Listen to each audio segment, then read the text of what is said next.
Well, good evening, ladies and gentlemen, and welcome to the Abraham Lincoln Presidential Library and Museum. I'm Joe Crane, the Director of Public Programs and Community Engagement. We're glad to have you along on this special Facebook Live from the multi-purpose room inside our library. And you'll notice on a few camera shots, you will see a very small, socially distanced audience, a few close friends, including a very close member of the DePue family, Mrs. DePue, in our audience tonight. They're here to give Mark a little support and give him some people to actually look out and talk to. And when you see how everybody's socially distanced in what is normally a capacity-filled room, you know why we can't really do public programs effectively with an audience. So we thank the handful of close friends and family of Dr. DePue that are here with us tonight. And of course, welcome the rest of you watching all across the land of Lincoln, across the USA, and around the world via Facebook Live tonight. We've got a special program for you, Iwo Jima, the Crucible, the Pacific War's bloody crucible that Dr. DePue was set to talk about way back in the springtime. But of course, we all know what happened in mid-March to the state and around the world.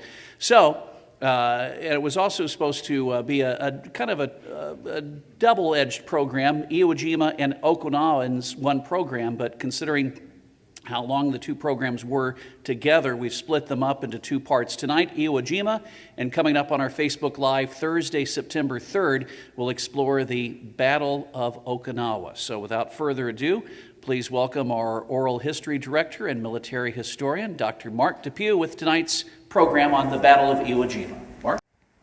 Thank you very much, Joe. It's a pleasure to be here to talk about this important subject. I did a presentation about a year ago on D-Day, and it went over very well, I think, but I got several comments. Hey, how come you never talk about the Pacific Theater? I got that comment from some Marines, in fact, and a couple of them are here tonight, so I hope they appreciate the effort. It isn't by accident that we're doing this presentation on the 13th of August. On the 14th of August was the official surrender of the Japanese. And so the war ended, and all those celebrations back in the United States were on that date. And on the 2nd of September was the official signing ceremony on the USS Missouri. And so that's the reason for the timing for the Okinawa presentation. But Iwo Jima, one of the costliest battles of the war, and because of a picture that we're going to be talking about here in a little bit, it captured people's imagination like nothing else did in the Pacific Theater. And there's something that's very iconic now in terms of people's identity with that flag, with that picture, and with the Battle of Iwo Jima itself. And there'll be a couple times we kind of weave that into the process as we go along here. But we have to start with a little bit of strategies. For the first few slides, it's very much an overview. July of 1944, what's going on in the Pacific Theater at that time? Well, we'll see if this works pretty well. In the Central Pacific, you have basically a Navy force supported with Marines. Well, see, I was warned about that.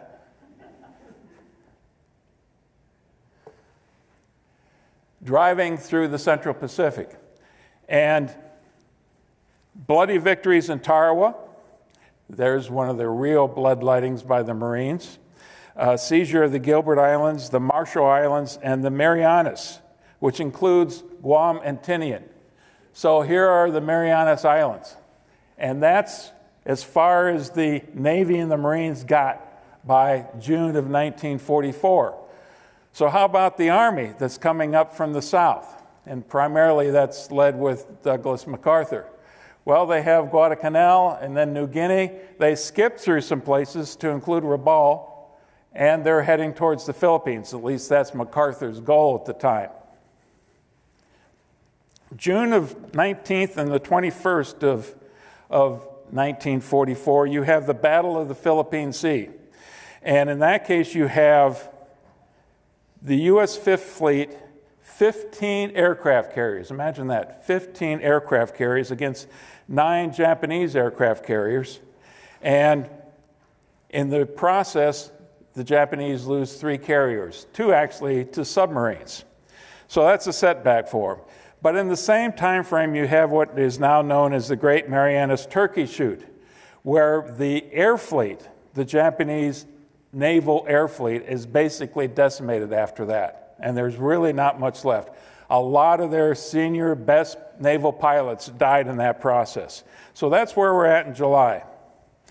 So July 1944 then, you have Franklin Roosevelt that goes out to Pearl Harbor and sits down with MacArthur and with Nimitz and with Admiral King and others. Admiral Leahy, who was essentially serving as the Joint Chiefs of Staff, although that wasn't the official title, he was there as well. And there was quite a debate. These gentlemen, some of them had very big egos, I think almost all of them did, had some serious disagreements about what to do. MacArthur, what he wanted was to return to the Philippines. You know, he had a strategic argument for that, but essentially the argument was the emotional appeal, the promise he had made to the Filipino people that I shall return. And he certainly wanted to do exactly that, to return to the Philippines. And as you recall, the United States had guaranteed the Filipino people their freedom in 1946. That happened before the war.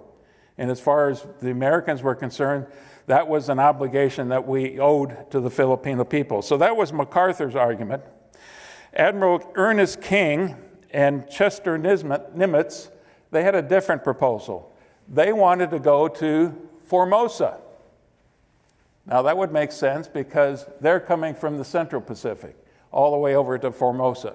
And why did they recommend Formosa? Because most of the things that the Japanese military and the Japanese homeland really needed were down here in the Dutch East Indies. Rubber and especially oil and some other key supplies that they needed for their war machine. And if you're sitting in Formosa, you basically cut that off. So that was the argument that the Navy was proposing. Well, Franklin Roosevelt is a politician, and he finds ways to compromise, but the compromise essentially ended up favoring MacArthur's plan in a large part, and allowed MacArthur now to continue his attack, his invasion of the Philippines, landing first at Leyte and then later on Luzon Island. And also now the Navy's going to have to think about kind of an adjustment to their strategy because they're not allowed to go all the way to Formosa. Now they set their eyes on Iwo Jima. That seems to be the next logical step for them.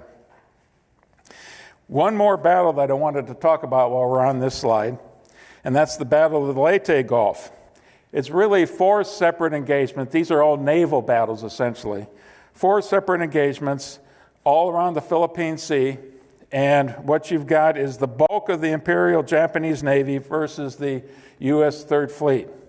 So you've got 6 Japanese carriers versus 34 U.S. carriers. A lot of fleet carriers, a lot of smaller jump carriers, but 34 U.S. carriers. The Japanese lost 4 of their aircraft carriers, and they don't have the ability to replace those like the United States was doing at the time. The U.S. lost 3 of their aircraft carriers, but the advantage now is clearly on the Allied side, on the U.S. side. And after that, the Japanese Navy really is not going to present a major threat to the U.S. as they move forward. And one other comment here. The Air Force, their equation in there. This is the U.S. Air Forces, and we'll talk about a little bit more than this. They have 2 choices in terms of getting their aircraft to Japan. Just like in Europe, where the goal in the strategic bombing was to bomb Germany, and especially Berlin and some of the main manufacturing areas, their goal was Tokyo and so many of the other major manufacturing cities in Japan. So you could either do that from China and supplying these air bases in China by flying over the hump or over the Burma Railroad, which is torturous to begin with, was quite a logistical nightmare. Or that's why the Marianas Islands, especially Tinian, is going to be important. So it looks like the Mariana Islands are the place to go for that. So let's take a look at logistics, because I've already hinted on that a couple times. It's all about logistics, and this is logistics on a massive scale. You've got 6,200 miles between Okinawa and the West Coast. I should say between Iwo Jima and the West Coast of the United States. That's 26 days on the water. If you're talking about from Pearl Harbor, okay, now it's not 6,200 miles, it's only 4,000 miles in 17 days. This is a major hurdle.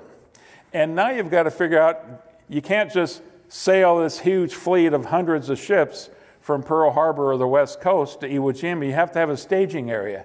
And the Ulithi Atoll is the place to do that. Now, this is about 1,000 miles south and west of the Marianas Islands. And it's out in the middle of nowhere. And look at this. Here's the scale down here, 5 miles. Look how small these islands are.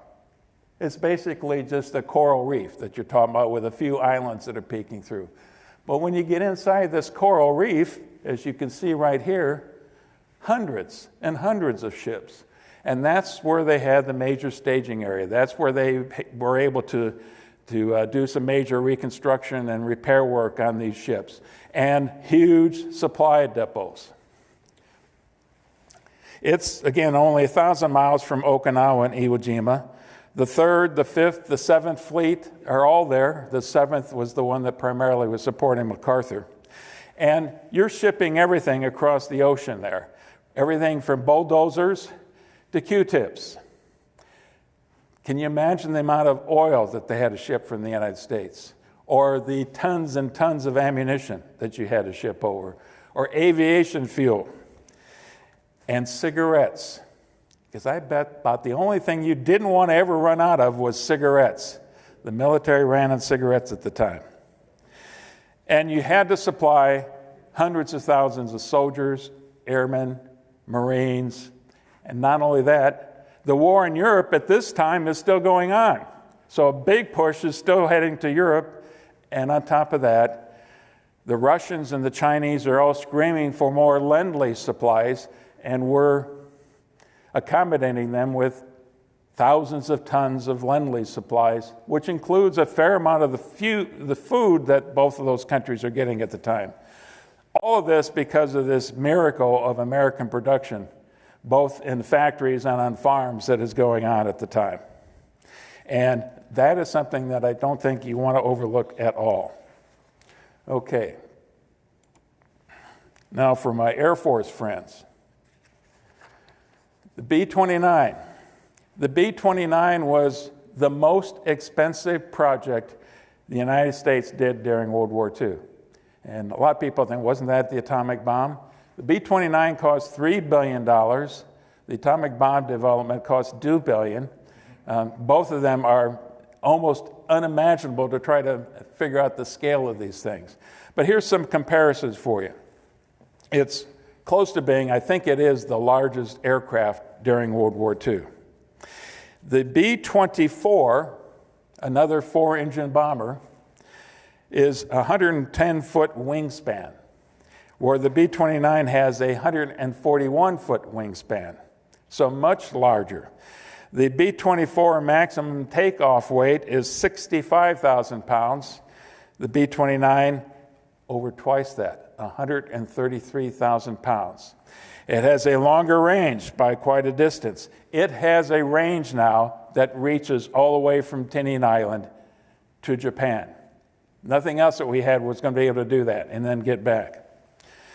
January 20th, 1945, a gentleman by the name of Curtis LeMay. For a lot of you can recognize that name from both World War II, but also all the way up through Vietnam War era, commanded the 21st Bomber Command. He started the war as a major. I tell you, there was some fast rank being made in the Air Force during World War II, because the Air Force was about that big at the beginning of the war, and it was massive scale by the end. And LeMay switched the main bomber force in the Pacific from China to the Marianas Islands. And he also made an important change as well.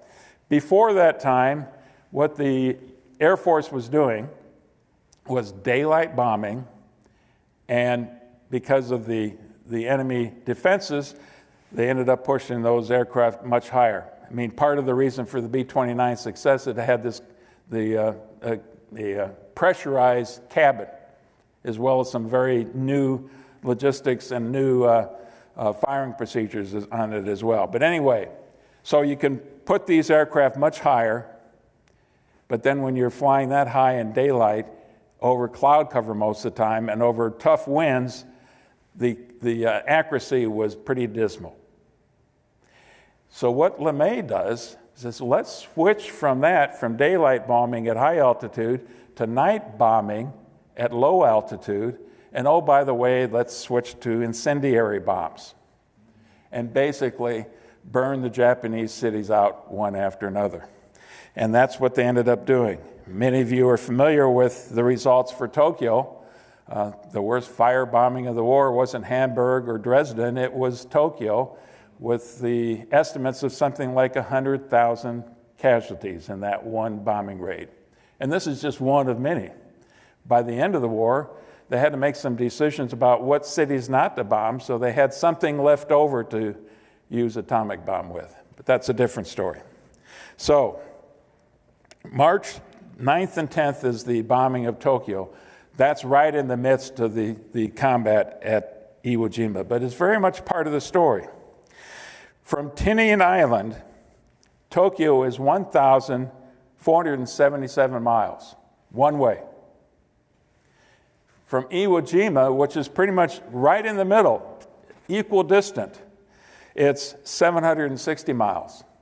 So instead of flying from Tinian Island, kind of making a dogleg around Iwo Jima, because there is Japanese fighters based there, now you can capture Iwo Jima and use that as an intermediate base in case some of these aircraft get in trouble maintenance-wise or they're damaged somehow, they can land on their way back from Japan on Iwo Jima.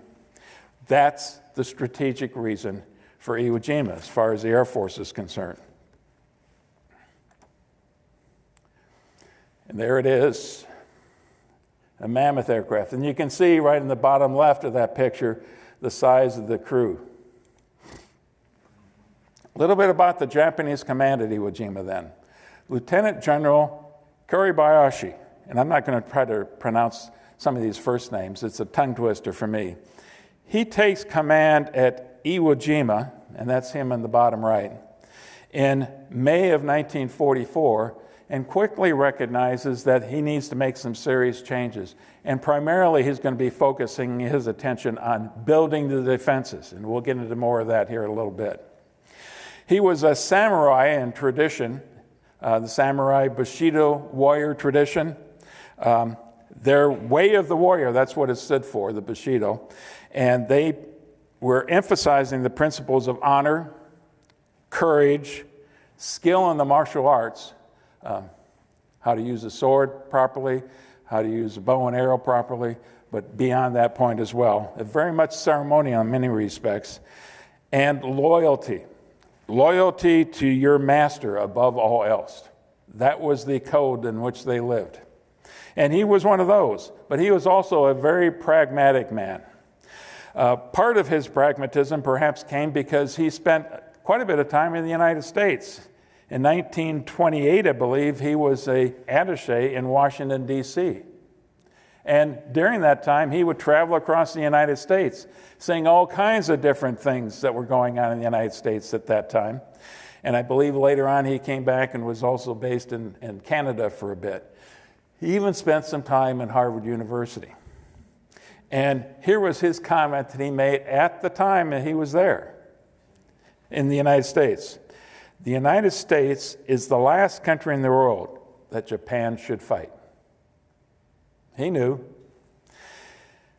But he's now the commander at Iwo Jima during a time when the Japanese fortunes are on the way down. General Senda was a more traditional view of things. And his concept. He also believed in Bushido, but where the two gentlemen disagreed was how the tactics were changing for the Japanese soldier at the time. Before this time, especially places like Taro, even at Tinian, Guam, other landings, Saipan, you would often have the major defense for the Japanese right on the beach. Stop the Americans right there on the beach, try to repel them. And if that didn't work, oftentimes it would be accompanied by major banzai attacks. And we all know about the banzai attacks. The Japanese would just in force charge into American machine guns and artillery and get decimated in the process. Well, Kuribayashi thought that was just lunacy. And he wanted nothing to do with that. His approach was to dig in, allow the enemy to land on the beaches, wait till they get all clogged in on the beaches, and then unleash everything.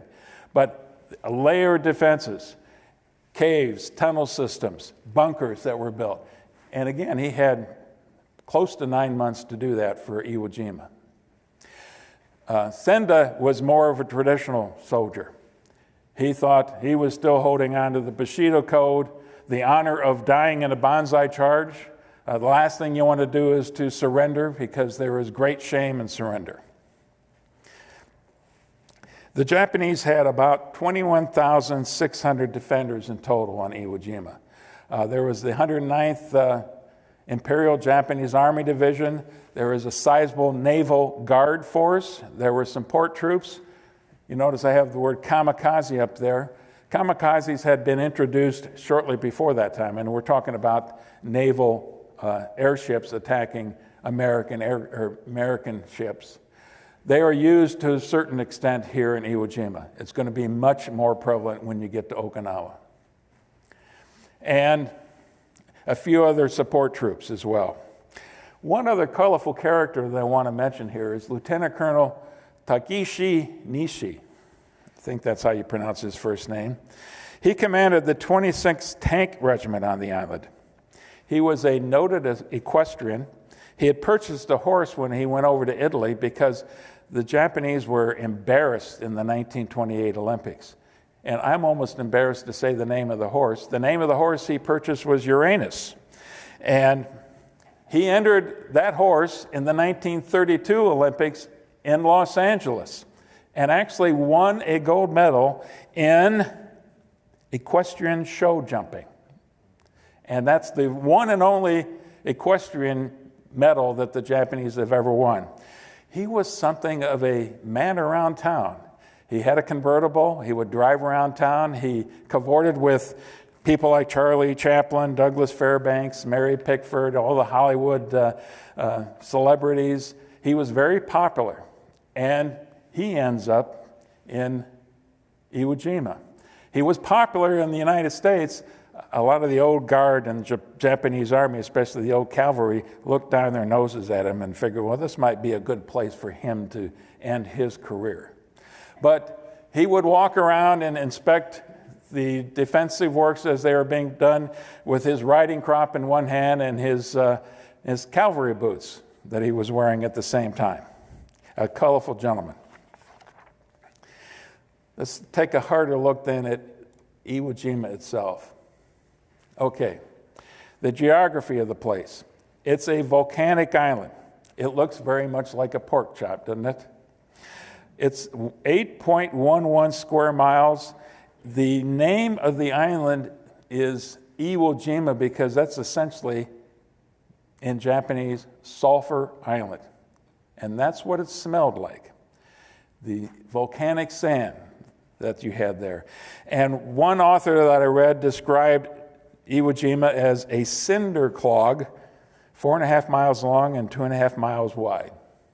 So a tiny piece of land. Mount Suribachi, which we all know about, right here in the tip, a dormant volcano, 554 feet tall. That was the elevation. And from Mount Suribachi, you could see the entire island and probably the entire U.S. fleet out there east of the island itself. The way the Japanese looked at this, the way the kuribayashi looked at this, is their defeat was inevitable. Kuribayashi went in with the notion that every single soldier there, all 21,000 plus soldiers, naval personnel who were serving there on the island, were going to die in the defense of the island. That was just a given. He had told his wife when he got posted there that's the way it would work out. I already talked a little bit about the evolution of the tactics, and the new tactics were to wear the Americans down, to bleed them white. And I thought it might be illustrative to read what General Kuribayashi's orders were to his troops. This is a quote: "We shall defend this island with all our strength to the end. We shall fling ourselves against the enemy tanks, clutching explosives to destroy them. We shall slaughter the enemy, dashing in among them to kill them. Every one of our shots shall be on target and kill the enemy.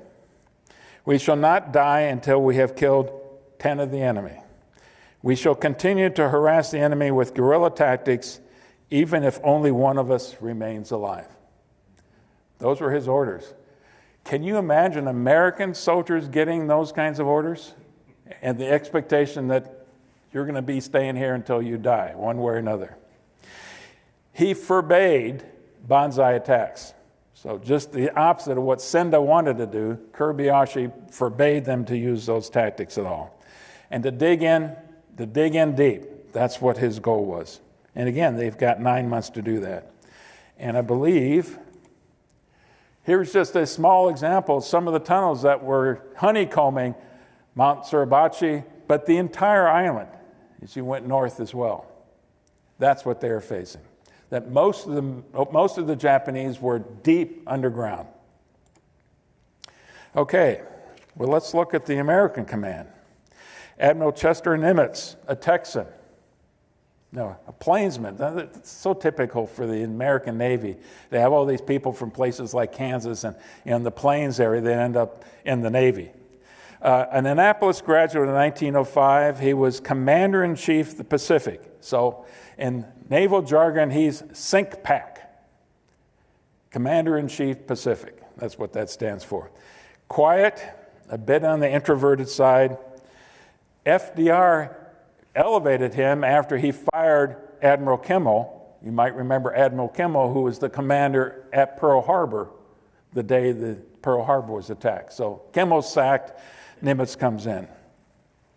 Admiral Raymond Spruance commanded the U.S. Fifth Fleet, a 1906 Naval Academy grad. He commanded a 2-carrier task force at Midway, so there's his claim to fame. Kind of a last-minute elevation, I believe, because Halsey, maybe, was sick at the time. And of course, Midway was this incredible victory, the turning point of the Pacific War. And so he's the commander of the Fifth Fleet. Now here's one of the curiosities. Halsey is in the Pacific Theater as well, and when Halsey commands that same fleet, those same ships, it's the 3rd U.S. Fleet. And when Spruance is there, it's the 5th U.S. Fleet. Don't ask me, I'm an Army guy, I don't understand the way the Navy figures those things out. Lieutenant General Holland Smith, he commanded 70,000 seasoned troops during this campaign. He went by the nickname Howling Mad Smith. Now, there's a great name for a Marine, I think, Howling Mad. He remembered as the father of modern amphibious warfare, and at the beginning of the war, he was rigorous in training his Marines how to do exactly that, how to land on contested beaches and survive the process. He's almost, I had a hard time trying to sort through this. I don't know if I want to call him a figurehead, but he's not going to be directly involved in the combat as much as the next gentleman, and that's Major General Harry Schmidt, the Dutchman, who commanded the 5th Amphibious Corps. The 5th Amphibious Corps included the 3rd, 4th, and 5th Marine Divisions. A lot of these divisions, a couple of these divisions, this is the first major combat that they're going to see. But they had plenty of veteran soldiers, veteran Marines in their ranks who had been transferred around So there's plenty of experience in these units. They also had CBs there, and that was going to be important because one of the first things you want to do when you get on land is get the airstrips fixed so you can have these B-29s land there. You had some UDT, underwater demolition teams, and you had 3 black companies that are all on the logistics and support side of things, but they're going to play a role here important once they get the major force on the land. Okay, the plan of attack and Operation Detachment, that's what they called this.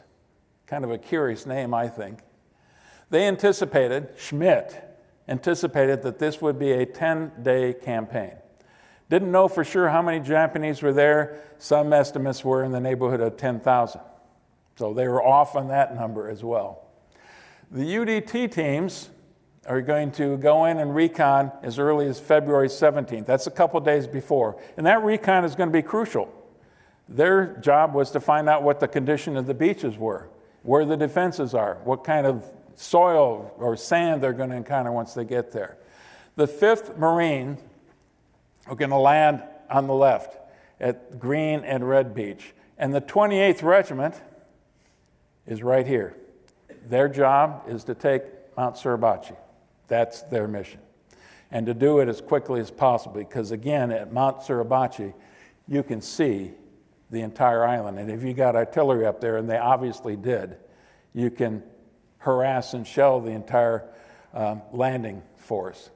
The 4th Marines were on beaches yellow and blue, and the quarry was the main, toughest objective that they had. See, I did it again. Sorry about that. That was going to be the toughest nut they had to crack that first day. The 3rd Marine were in reserve, and we'll get to them in a little bit.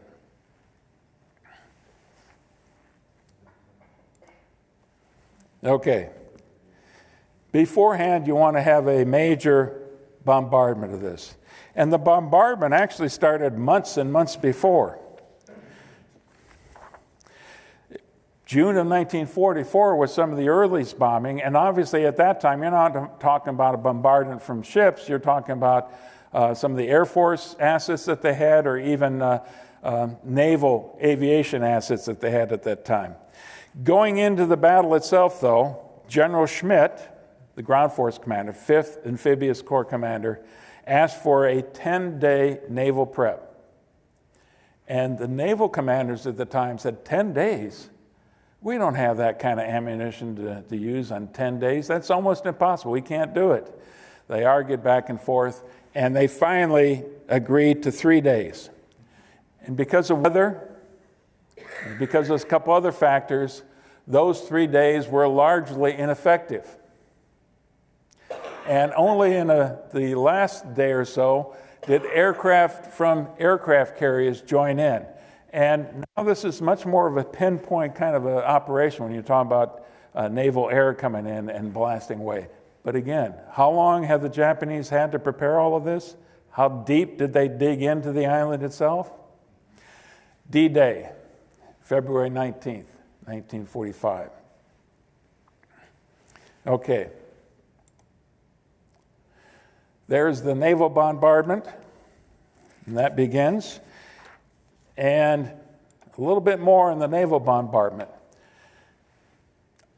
Some of you might recall that I interviewed Charles Sehee many years ago. Charles Sehee was at Pearl Harbor on the USS Nevada on Pearl Harbor Day. His battle station was in the searchlight position high up on the mast. So can you imagine he's watching Pearl Harbor happen high up on the mast of the USS Nevada. The Nevada got sunk that day, but they raised it, they refurbished it at Bremerton, Washington.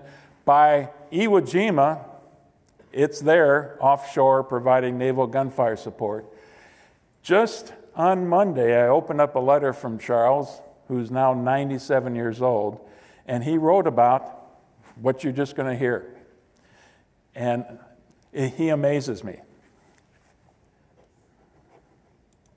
The USS Nevada was the flagship of the Iwo Jima U.S. invasion fleet. This meant that there would be an admiral on board the Nevada who who would command the activities of the gunfire support warships, 8 battleships, 12 aircraft carriers, 19 cruisers, 44 destroyers, and 130 troop transport vessels and auxiliary ships. On February 16th, D-Day -3, the Nevada's main 14-inch guns provided gunfire to destroy enemy shore batteries. My 20-millimeter gun position stood ready to repel any incoming enemy aircraft missed by the 5-inch anti-aircraft batteries.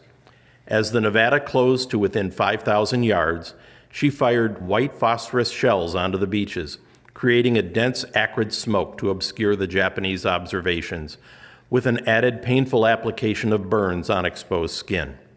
The underwater demolition teams, the half fish and half nuts, coined by war correspondent Ernie Pyle, would enter into landing craft, then into rubber boats which took them toward the beaches. An after-action report by the swimmers included presence of mines, anti-tank traps, fixed obstacles, firmness of black sand, coral mounts, water current, temperature, direction, and surf height and strength. Again, that's a 97-year-old who's writing those memories of that day. And it ends with this description of what the UDT teams do, going into the beaches to find out more about that sand.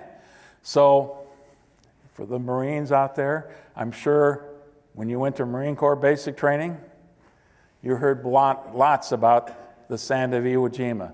And I've interviewed 2 people, I've heard from others, who have vials or containers of that sand from that beach. Not necessarily because they were there that day, but that's the meaning it has. So we'll learn more about that, why it's so important to Marines in just a minute here. Because next up is the landing itself. D-Day, the 19th of February, clear and sunny. So they had a little break in that respect. At 6:45, the naval bombardment begins. And about that time, the Amtraks are being loaded up and are heading their way onto the beach. And you can see the landing craft now is in wave after wave. They're heading towards the beach there.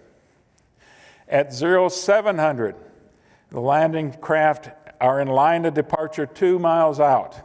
And 8 o'clock, the Navy stops firing. They stop their bombardment, and carrier aircraft hit the targets with bombs and napalm. By 8:30, the first wave of the LVTs, landing vehicle tracks, goes in to follow by 9 more waves. And that first wave lands at 8:59. The official designated time that they were to land is 9 o'clock, 0900. So they were off by only 1 minute. That's the precision that they had gotten to by this time of the war. They encountered really no significant enemy fire. General Kuribayashi was very deliberate to hold off any kind of major fire for that time. He wanted to have the forces start landing and wave after wave until they were really crammed into there. And what the troops immediately found was a pretty significant trellis that they had to overcome, about 15 foot in a lot of cases, and soft volcanic sand, that dark black volcanic sand. And you step in it and you sink down your ankles. And then you've got 100 pounds of equipment on your back, and you're about 130, 140 pounds to begin with, and you've got that much more on your back. Try to run in that. It was almost impossible. They had plenty of tracked vehicles that were landing about this same time as well. But the tracked vehicles had the same problem of getting bogged down in that sand. And it was really only until in subsequent waves that they got some bulldozers there that they were able to cut their way through some of these, the trellises, and actually get into firmer ground once they got further inside. So the CBs are going to be important. Those bulldozers are going to be very important. I said they landed at 8:59, roughly 10 a.m., 1000 hours is when the Japanese opened up, when things were really congregated on those beaches. By 10:35, you have elements of the 28th that have actually gone far enough that they've reached the western side of the island. So they're pretty much on track. Things farther up the beach are really bogging down. It wasn't too much after that that the 27th Regiment, I believe, the 27th Regiment, also of the 5th Division, got the base of the airfield number 1, just a little bit north of there. The toughest resistance, as they had anticipated, was around the quarry, all the way on the right flank. And a couple of the commanders figured that those poor souls, who is the rightmost man on the rightmost unit of the rightmost regiment on that side, you only can pity them and figure what their chances are going to be. Here's what John Lardner said, a New Yorker reporter, about the Marines who landed on Red Beach. And let me advance this just one slide or so. Here they are heading to the beach. You can see Mount Suribachi on the front left in front of them.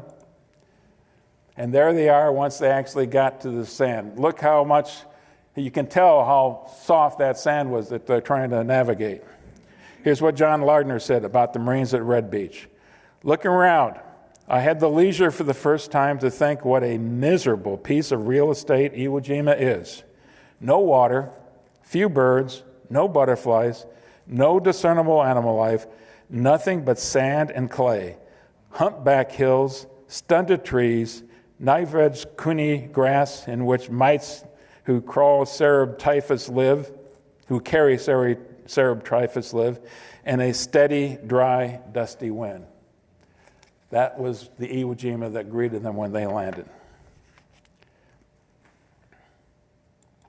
We were in APA USS Lubbock. This is Warren Mush. First troops on a brand new APA, so we got with royal the 5th treatment Marines. that morning for breakfast. We had steak and eggs and anything and everything you could want.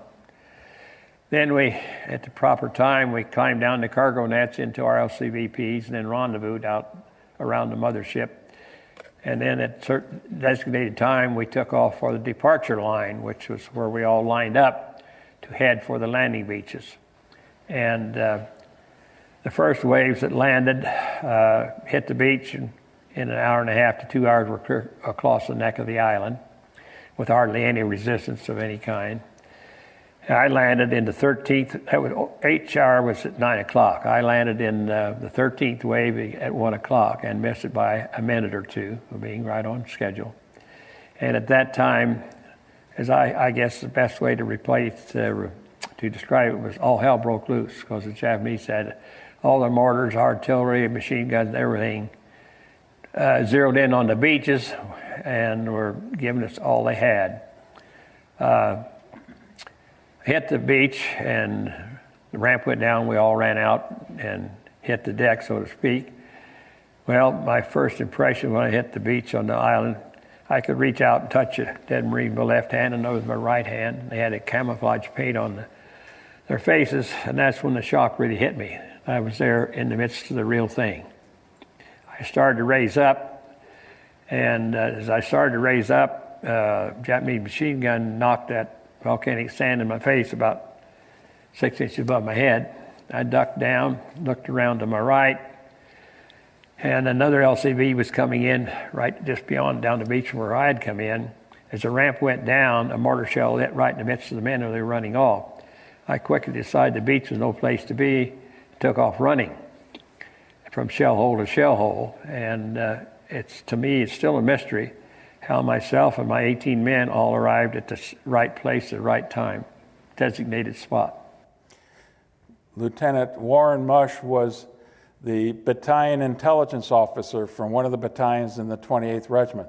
That was the regiment, again, that had to take Mount Suribachi. By the time of the battle was over, his regiment had suffered 70% casualties, which was pretty typical for the fighting troops at Iwo Jima.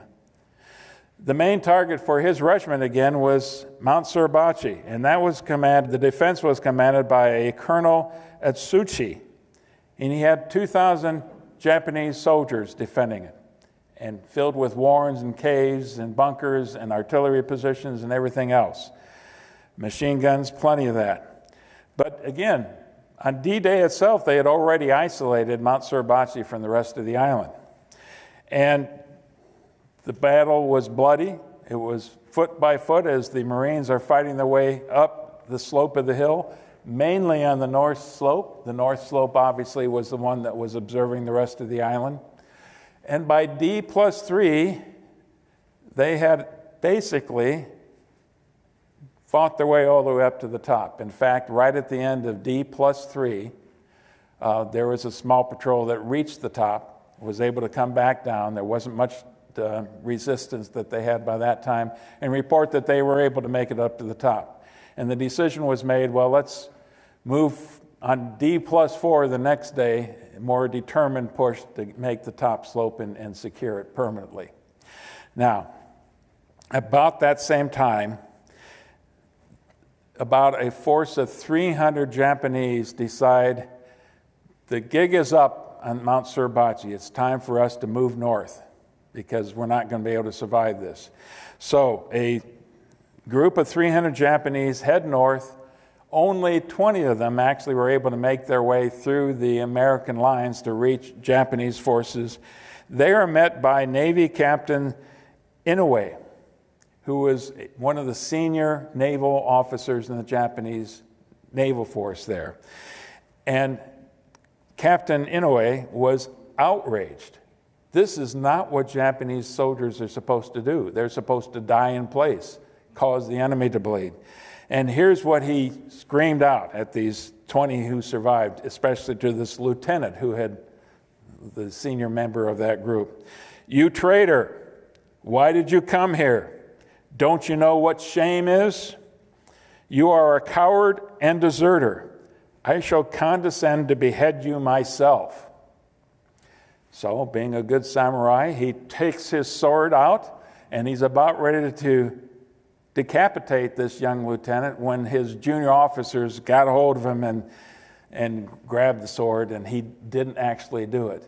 What's his response to that? He's reduced to tears, and all he can say over and over again is, "Suribachi fallen, Suribachi fallen, Suribachi fallen," while he's crying. So, one of the more dramatic moments in the battle, where there's lots of dramatic moments. On D+4 then,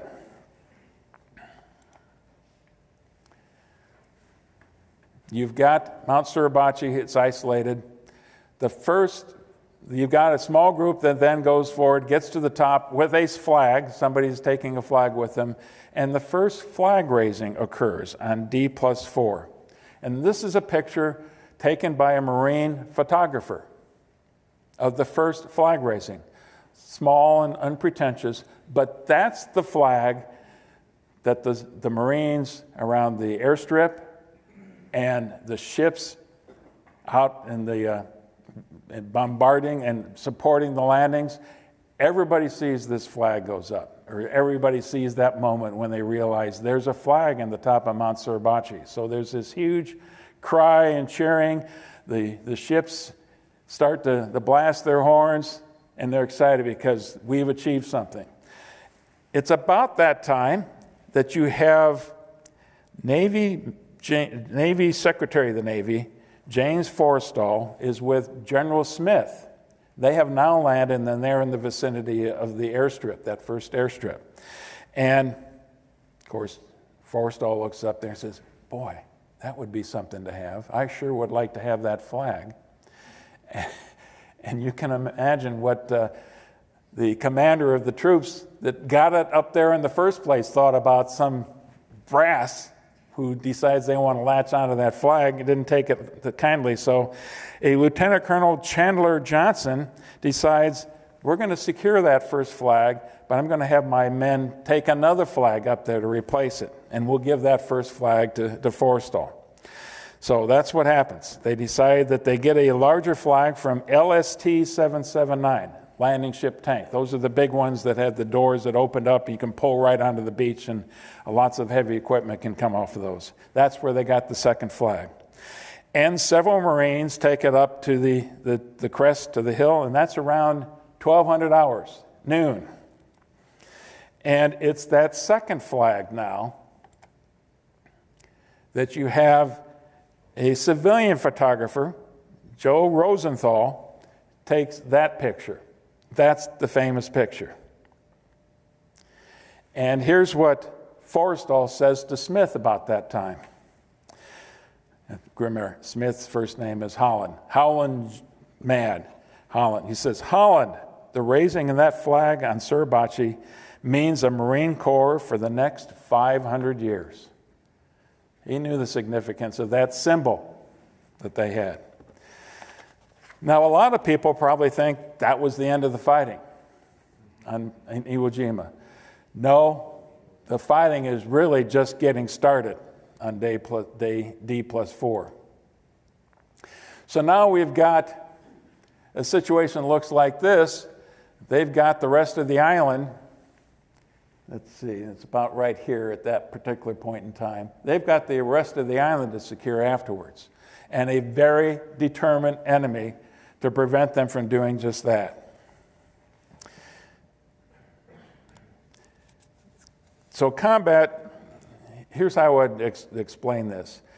Combat on Iwo Jima, I've spent a lot of time studying Civil War battles where you say this regiment moved here and that division or that brigade moved there. There's none of this.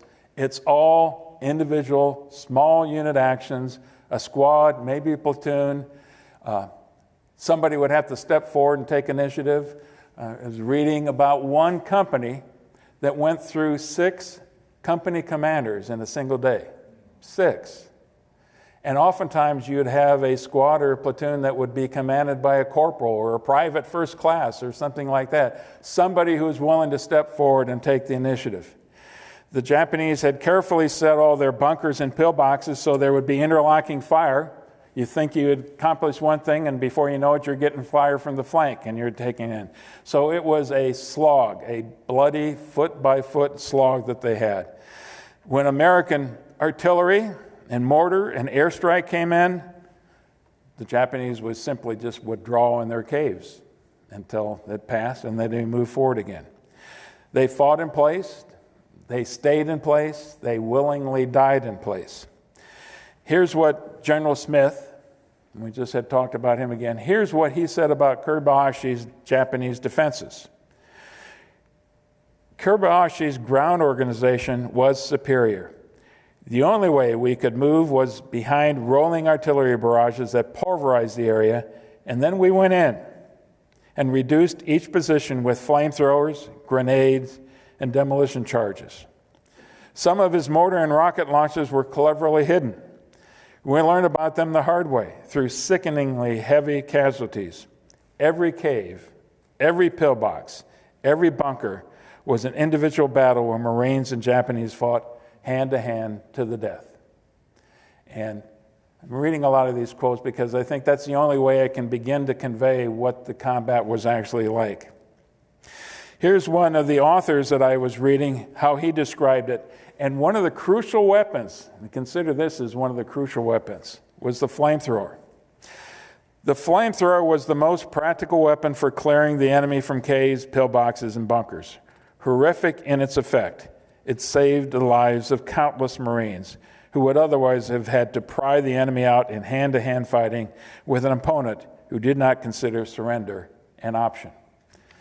Now, I don't know about you, but I can't think of a more gruesome way to die than being engulfed by a flamethrower.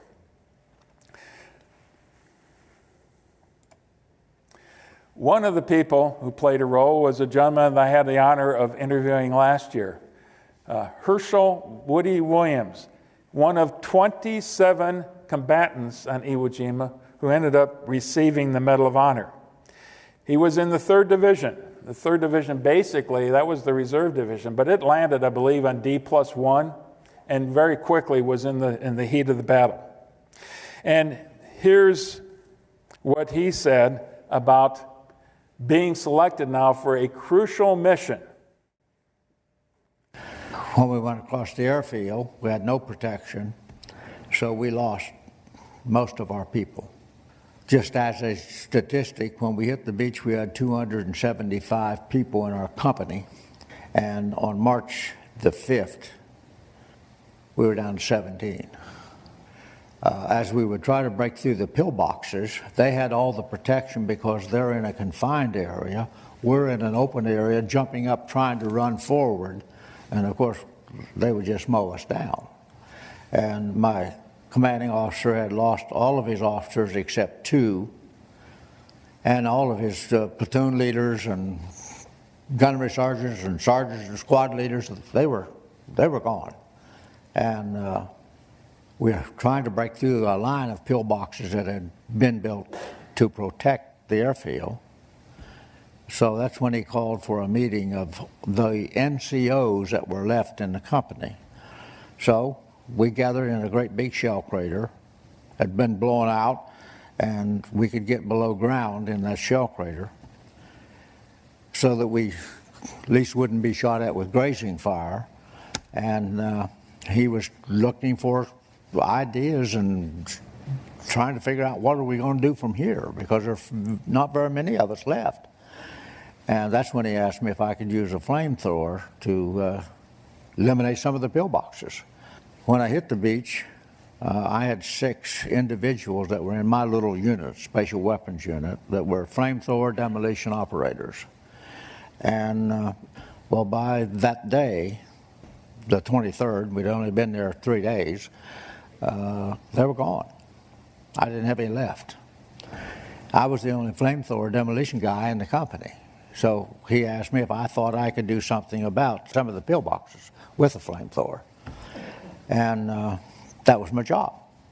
I have no idea what I said in response to him. Some of the other guys said later that my response was, well, I'll try.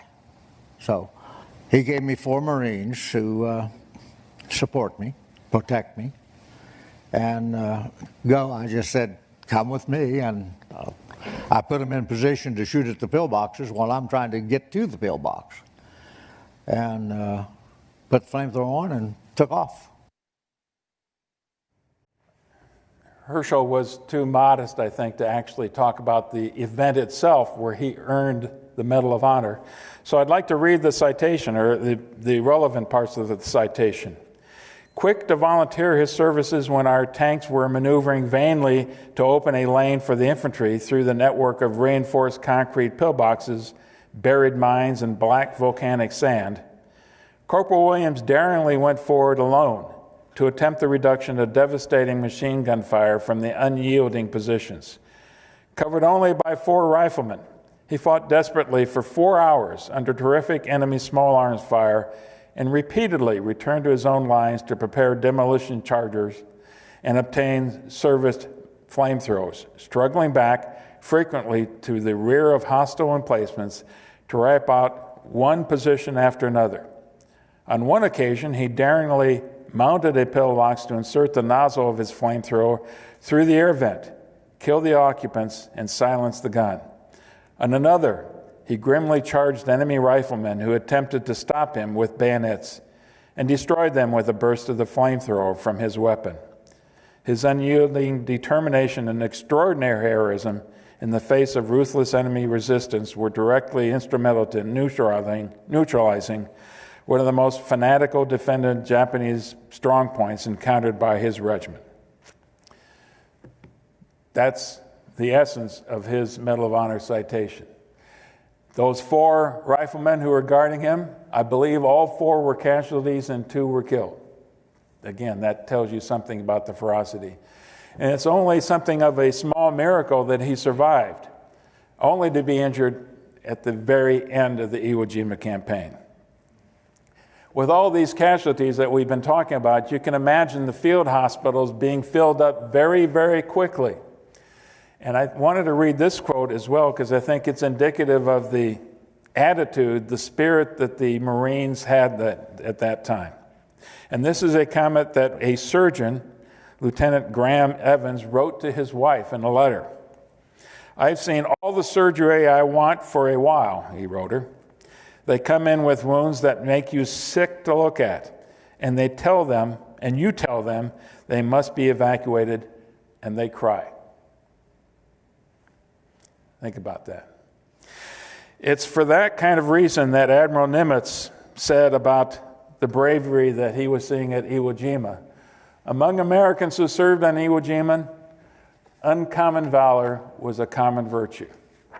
And that very much, this is going to be replicated in Okinawa as well, but that very much is what resonates about the Battle of Iwo Jima, I think. So the long haul. D+4, Mount Suribachi is seized. Increasingly, the challenge for the Americans is to support the Marines on the shore. And you can see LSTs in the background here on the beaches itself. These are landing ship tanks. Workhorse both in the Atlantic and the Pacific theater once you get in there. The challenge now is how do you supply this monstrosity that's on the land? And this is where you can see the congestion that you've got on the beaches. This is where the Black Marines and an Army company were also performing most of their duties, crucial duties to make sure that the supplies are moving forward and get them off the beaches as quickly as you can. All the while, occasionally Japanese mortar and artillery fire would land right in the midst of them as they were doing this work. February 21st, kamikaze attacks start, persistent attacks on some of the ships offshore. And where can they go? They're not going to go anywhere. The Japanese know exactly where they're at. On February 27th, airfield number 2 is seized. So you're moving north by this time. And airfield number 3 by March 3rd. And again, D-Day was February 19th, to give you some sense of it. And again, General Schmidt said this is going to last for 10 days. Well, we've still got a long way to go.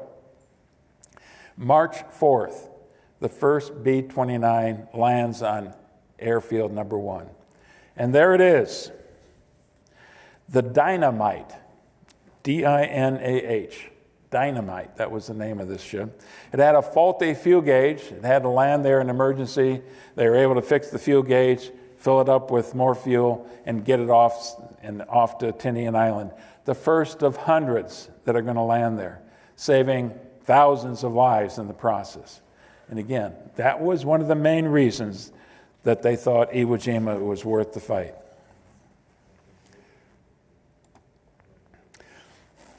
Japanese counterattack. On March 8, the Japanese pose a significant night attack. 1,500 Japanese soldiers, a mixture of troops and naval personnel. And who's in charge of this? Because remember, Kuribayashi said there's not going to be any banzai charges, and that's exactly what they're going to be doing. It's General Senda and this Captain Inoue. Remember Captain Inoue, who was about ready to behead that young lieutenant because he had left Suribachi? These are the two men who decided they were going to do a banzai attack with 1,500 Japanese. And their objective was to get all the way back to Mount Suribachi, raise the Japanese flag on top of the mountain as a symbolic gesture as well. Exactly the opposite of what Kuribayashi wanted. So why did they do it? Because they believed in that samurai code, the Bushido code. And put yourself in the role of an average Japanese soldier. What way would you prefer to die? Now, I don't know if this is a factor, but in my mind, okay, I'll go to the banzai charge rather than hole up in a bunker someplace waiting for somebody to burn me out with a flamethrower. That's just me personally. They attacked at 2,400 hours with small arms, grenades, swords, bamboo spears. They were quickly illuminated by flares being fired by artillery and mortars, so it wasn't too much of a surprise for the Americans. Cut them down in mass as much as the Americans could in the banzai attack. By the time it was over, 800 Japanese had died in that attack. But not until there was hand-to-hand combat and some, again, touch-and-go experiences. I'm sure for the Americans it was a terrifying experience for them. So now we're starting to make progress as we move farther north and farther north. So a series of dates here. By March 9th, the 3rd Division patrols reached the northeast coast, close to Katano Point. And here's where Kuribayashi is, right in this area right here, in his headquarters, deep in a bunker. By March 11th, the last escort carriers depart. They're moving on to other targets, Okinawa and some of the other targets that are going on. Close air support now is a responsibility for the Army, who can land on these airstrips that they now control. On the 14th, the Marine units begin to load for departure. And the War Department, tired of explaining to all those worried parents back home of the bloodletting that's going on with Iwo Jima, they declare that the island is largely secured. March 16th, the last Japanese resistance at Cushman's Pocket is crushed, and that's where we think Baron Nishi dies. His body is never found. Remember, Baron Nishi is the dashing cavalry officer who had his own horse. General Senda held out near Higashi, but his body is never found. Don't know what happened to him. And only the northwest corner of the island is still in Japanese hands. March 20th then, the 5th Division destroys the last Japanese pocket of resistance, and the U.S. Army arrives for garrison duty. General Kuribayashi and his staff are in Death Valley, in that area that I just pointed out on the screen. The evening of March 23rd, General Kuribayashi sends out one last message to the Japanese homeland, and he simply says this: "Goodbye from Iwo." That was the only message. The night of March 25th and 26th, the survivors, about 200 or 300 of them, launched a desperate pre-dawn attack. They slip through the 5th Marines. They attack with knives, grenades, pistols, rifles, oftentimes finding the GIs and Marines in their sleeping bags on these airstrips. So that ends up being a bloody melee as well. But the nearby Marines, including some African-American troops, come to the rescue and blunt that particular attack. The American casualties that night alone are 53 dead and 119 wounded. The Japanese lose 262, and a rare occasion, 18 Japanese are captured. March 26th, at 0800, the Battle of Iwo Jima is officially declared completed. Kuribayashi's body is also never found. It's thought that he committed suicide or he died in an attack somehow, and he had directed his soldiers to bury him deep so that he would never be found again. The battle lasted not 10 days, as was initially predicted, but 36, from February 19th through March 26th. So that just leaves this. As the Marines died at Iwo Jima, you really had nothing else you could possibly do but to bury them there. 6,821 dead. And of course, a lot of the nature of the wounds that they kept dying, so that was the eventual death toll. 19,217 wounded, so a total of over 26,000 casualties in this one battle, against 21,000 losses for the Japanese. That is the highest percentage total of American casualties of Japanese anywhere in the war. And it speaks to the ferocity of the battle. Now, those who have been to Iwo Jima can probably verify this. Those graves are no longer there. Iwo Jima is Japanese land. It was the first Japanese territory that the Allied forces reached during World War II. And it's American policy that we will not allow American soldiers, Marines, Navy personnel, Air Force to be buried on enemy land. I believe most of those would have been brought back to Hawaii. But it's kind of an awe-inspiring sight just looking at those graves, all perfectly aligned. 216 POWs, and this is a curiosity, 3,000 Japanese hiding. Well, a lot of those would have been people that were never found because they were burned out, they were destroyed, they committed suicide deep in these caves. But that number of 216 POWs continued to grow over the next few months as some of these Japanese would come out of their holes and surrender. Even, I believe, after the war officially ended in August. So, what's the next step? The Navy brass again meets in September 44, so this is several months before Iwo Jima battle itself. But they're trying to sort out, what do we do after we do get Iwo Jima? Where do we go after that? And you've got the same kind of discussion. Admiral King still favors Formosa down here. And most of the other brass, Nimitz and certainly MacArthur, but Nimitz is much more of a factor in this, say not from Iwo Jima, we go to Okinawa, that's the logical place next to go. And Okinawa is much closer than Formosa. It's a much smaller area. It's an easier lift logistically, and that's the decision that is made. And the code name for Okinawa then is Iceberg, and to initiate just a month or so after the fight in Iwo Jima ends. Okay, I end with this. The most famous picture of all of World War II, the flag raising in Iwo Jima, the three gentlemen who were part of the 7th bond drive across the United States. And the story about the bond drive and those gentlemen and the debate about who was actually part of that 6-man crew that raised the flag in Iwo Jima is a mystery that has only recently been resolved. I've got the next presentation here, Okinawa, on Thursday, September 3rd. I hope you check that one out as well. Here are the three that went around the United States, Gangnan, Bradley, and Ira Hayes. Some of you are country western fans, remember the song that Johnny Cash wrote about Ira Hayes, a Native American. Here were the names of the people initially at the time of the fundraising drive that they thought were actually in that picture.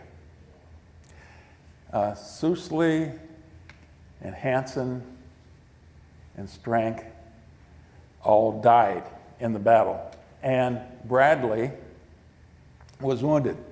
So that tells you something right there. Of the 6 in this picture, which happened on D+4, by the end of Iwo Jima, 3 were dead and 1 more was wounded.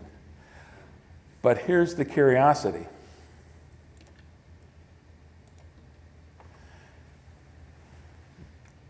Now in 2019, those are the names that we attach. He's no longer in the picture at all. He's no longer in the picture at all, John Bradley. It's his son, James Bradley, that wrote Flags of Our Father. And when he wrote it, he thought his dad was part of the flag raising, although his dad was always very evasive about it, didn't want to talk about it at all. When would get calls, always around Memorial Day especially, you get calls from some journalist or somebody wanted to sit down and interview him for a nice piece in the newspaper, and the family was instructed, tell them that my father is at his cottage fishing. That's what they would always tell. And James Bradley finally did reach the conclusion himself that his father wasn't actually part of the flag raising. Was there, but not part of the 6. Okay, questions or comments? Yes, Mark, we've got a lot of people watching the last hour all over the country, from Florida to Washington State to New York City to San Antonio, Texas, and all points in between, and several have pointed out very fascinating, very interesting stories.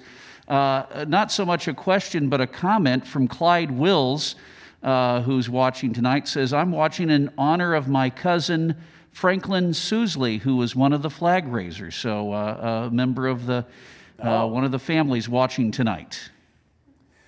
Well, that's special. Yes, and we have a couple of other questions here. Let's see, Thomas Steinhardt asked the question, why didn't the forces land on the north? The only landable beaches were exactly where they landed. Most of the other shoreline for Iwo Jima was pretty rugged coastline, steep cliffs, those kinds of things. So the sand that they encountered, that was the only logical place to really land. Finally, again, a lot of great comments, not so much a lot of questions, because I guess you did such a fantastic job of explaining everything. But Don asked, my father was in the 62nd Seabees. Could you say a little more about the role the Seabees played? The Seabees, and these were, the Marines were 18, 19-year-old kids, 20-year-old kids, the full of vigor, and many of them, until they actually got to Iwo Jima, thought they were indestructible. They quickly learned otherwise. The Seabees, in many cases, were 30 or 40-year-old men who had spent their lives in construction work across the United States and decided to join the Seabees. They would land pretty early, and in a case like Iwo Jima, in a case like Okinawa and Saipan and Tinian, their job was to get on shore as quickly as possible, drive those bulldozers, lay the grading that they had for the airstrips, and get those airstrips operational as quickly as possible, and then start developing the logistical infrastructure that you would need for a long term. So the Seabees throughout the Pacific Theater were absolutely critical in the whole operation. Well, very good. Any other final comments, Mark, on tonight's presentation? I don't know if we have any questions or comments here. Yes, ma'am. How did they finally find out the original men that raised it? There were not just these pictures. There was actually motion picture film as well. And if you look here, this is really tough to see. Harold Keller here, all you can really see is the hand. In this picture, well, they have other ones, and a couple of these things, I think they determined it wasn't actually Bradley in the picture because I think he was not wearing a ring and the individual in the picture was wearing a ring. That's the level of detail. I mean, there was, the Marine Corps did official studies trying to sort all this stuff out. And Ira Hayes insisted all along that this was not, let's see if I go back a slide here. That was not Henry Hansen. Ira Hayes insisted all along that that was Harold Bloch. And I believe it's Harold Bloch's mother who looked at the picture initially and was insistent, that's my son, I know my son. I changed his diapers as a little boy. I've watched him grow up. I know that butt. Now, for her, it wasn't funny at all. It was an incredibly emotional thing, but she identified with that. And to know that your son was in the most important picture of World War II, that's some comfort, I guess. Okay, anything else? Thank you all.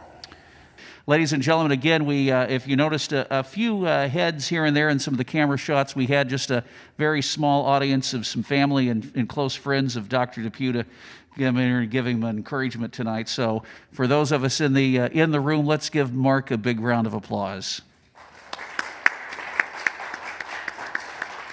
Dr. DePue, and of course we will see you back on Thursday, September 3rd for the second part of this battle across the Pacific. It will be focused on Okinawa, the doorstep to Japan, the brutal battle there. And not nearly as well known as Iwo Jima, but every bit as fascinating, I think. All right, that'll be coming up Thursday, September 3rd, right here on the Abraham Lincoln Presidential Library and Museum Facebook page. Thanks for joining us tonight. Have a good evening.